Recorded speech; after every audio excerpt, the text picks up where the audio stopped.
Pada hari yang ke-11 ini kita akan melakukan yang namanya adalah memori forensik. Ini adalah teknik yang biasa digunakan untuk bagian dari analisis malware juga ya. Apalagi ketika komputer itu fresh kena malware, kemudian kita ingin melihat apa sih yang dieksekusi oleh malwarenya, kemudian kita ingin membuktikan apa yang dieksploitasi dan sebagainya, kita bisa melihat dari memori. Dan perkenalan dulu ya, maksud dari memori ini adalah volatile memory atau RAM. Volatile memory itu adalah sebuah memori yang tidak dibawa mati. Artinya ketika komputer itu mati, shutdown, itu isi dari memori akan hilang. Lalu kenapa kita pakai RAM? Kenapa nggak pakai hard disk aja semua? Nah, karena RAM ini punya speed atau punya kecepatan yang berkali-kali lipat lebih cepat daripada storage, baik hard disk maupun SSD. RAM ini punya kecepatan yang sangat jauh lebih cepat dari mereka. Jadi apabila kita menggunakan sebuah program, program itu dari hard disk itu biasanya di load dulu atau disimpan dulu di dalam RAM, kemudian baru dieksekusi setelah masuk ke dalam RAM. Nah, kemudian juga penggunaan dari memori forensik tadi ya kita udah bahas, ada analisis malware, juga bisa membuktikan kejahatan cyber gitu ya. Misalkan kalian orang digital forensik itu bekerja sama-sama polisi, kemudian menggerebek sebuah warnet. Di warnet ini di bilik berapa ada orang yang melakukan kejahatan cyber. Nah, orang forensik itu harus memastikan bahwa komputer tersebut tidak di-shutdown oleh pelakunya. Karena data-data yang penting itu mungkin masih tersimpan di dalam RAM ini. Jangan sampai komputernya mati. Kemudian juga bisa merecover file yang terlanjur dihapus. Tapi ini bukan kasus yang yang terjadi juga ya. Recover file juga bisa lewat storage juga sih sebenarnya. Dan tools yang akan kita gunakan adalah volatility yang 3. Sekarang sudah versi yang ketiga. Teman-teman bisa lihat dan download source code-nya pada link berikut. Dan sekarang kita langsung masuk ke dalam challenge-nya. Teman-teman bisa start mesin di sini.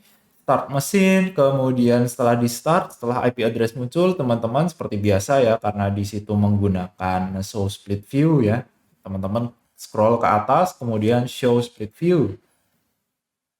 Dan di sini kita akan terkoneksi pada sebuah mesin, kita view full screen, kemudian kita akan melihat instruksinya. Di dalam instruksi ini kita akan menggunakan volatility 3 dan semua sudah diinstal di dalam mesin tersebut. Di sini ada beberapa flag yang mungkin bisa untuk dicoba. Dan juga di sini ada beberapa perintah yang bisa dicoba juga dengan bermacam-macam ya ininya fungsinya. Dan kita langsung fokus saja untuk menggunakan volatility tersebut dan menjawab pertanyaannya. Total pertanyaan ada 4 yang perlu dijawab dan masing-masing menggunakan ini ya menggunakan perintah dari volatility tersebut. Dan nah lalu kita ls dulu ya di sini. Kita ls di sini ada satu folder ya, namanya adalah volatility 3. Kita bisa ganti masuk ke dalam folder tersebut. Kemudian disinilah kita bisa menjalankan perintah-perintah yang perlu dijalankan pada volatility.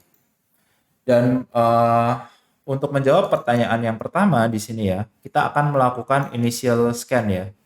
Kita akan melihat versi Windows-nya dari memory image tersebut. Oh iya, di sini ada sebuah memory image. Kita coba ls-l dulu. Kemudian, nah di sini ya ada workstation.vmem. Di sini adalah sebuah dump dari memori. Jadi memori itu dimasukkan isi dari memori tersebut dimasukkan ke hard disk. Kemudian kita bisa pakai ini untuk forensik lah istilahnya gitu.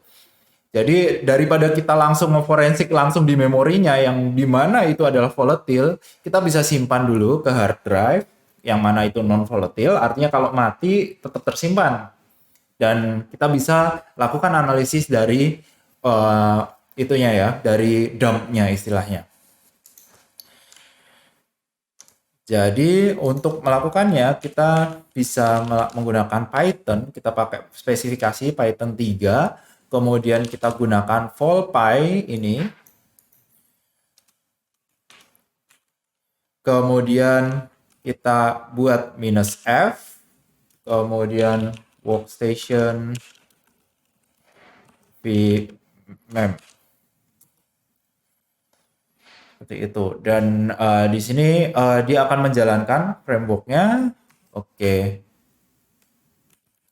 Oh ya, kita belum menggunakan ininya ya, plugin-nya. Jadi plugin yang kita gunakan adalah windows.info. Yang pertama. Kita ingin lihat informasi dari itu ya, DOM tersebut. Dan ini akan memakan waktu 10 menit ya, sesuai dari guide-nya. Mungkin kita tunggu aja. Oke, jadi kita udah selesai melakukan scanning. Ya, emang agak lama ya. Tapi yang lama itu adalah initial scan-nya aja ya, scan yang pertama. Dan di sini kita bisa lihat ya, versi dari Windows-nya itu lewat ini ya, NT Major Version. Jadi kita bisa tahu bahwa di situ adalah Windows 10. Windows 10. Lalu untuk yang pertanyaan kedua, nama dari binary gift that secret Santa left gitu ya. Kita bisa cari tahu lewat proses listnya ya. Yang ini kita ganti Windows PS list gitu. Teman-teman bisa klik tombol atas ya, panah atas untuk mencari history atau history lah istilahnya, history dari perintah yang dimasukkan supaya mempercepat aja ya. Kita lihat dari proses listnya.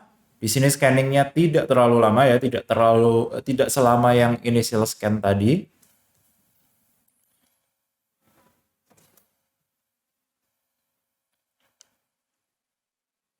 Dan kita bisa lihat di sini isinya adalah proses dari Windows tersebut, Windows 10 tersebut. Dan coba kita lihat dari sini, kira-kira ada yang aneh atau tidak? Ada yang di luar jalur atau tidak gitu secara kasat mata. Oh ya, di sini ya. Dari proses ID 2040 di sini ada mysterygift.exe. Gitu. Ini adalah binary gift ya, secret Santa left itu adalah mysterygift.exe. Kemudian proses ID-nya kita bisa lihat di 2040 ini, 2040.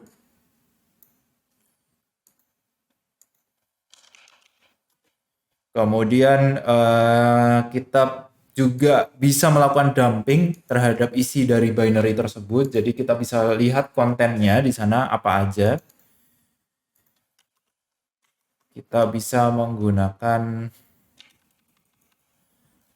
Windows dump file. Kemudian kita spesifikasi ya PID-nya, tadi 2040 PID-nya atau proses ID-nya. Dia akan melakukan scanning. Dan di sini ada list file yang digunakan pada proses tersebut.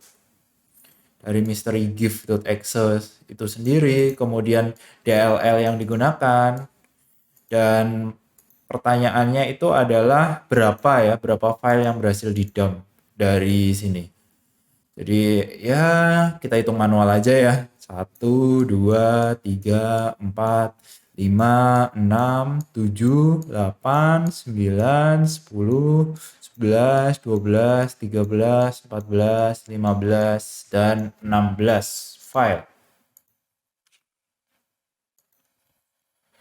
Dan di sini juga kita ditawari untuk mengikuti ini ya, basic dari volatility untuk digital forensik. Boleh teman-teman ikuti sekalian karena relate dengan challenge kali ini. Dan untuk hari ke-11 mungkin cukup sampai di sini dulu. Thank you buat yang sudah menyimak. Kita kembali lagi di next video yaitu tantangan hari ke-12.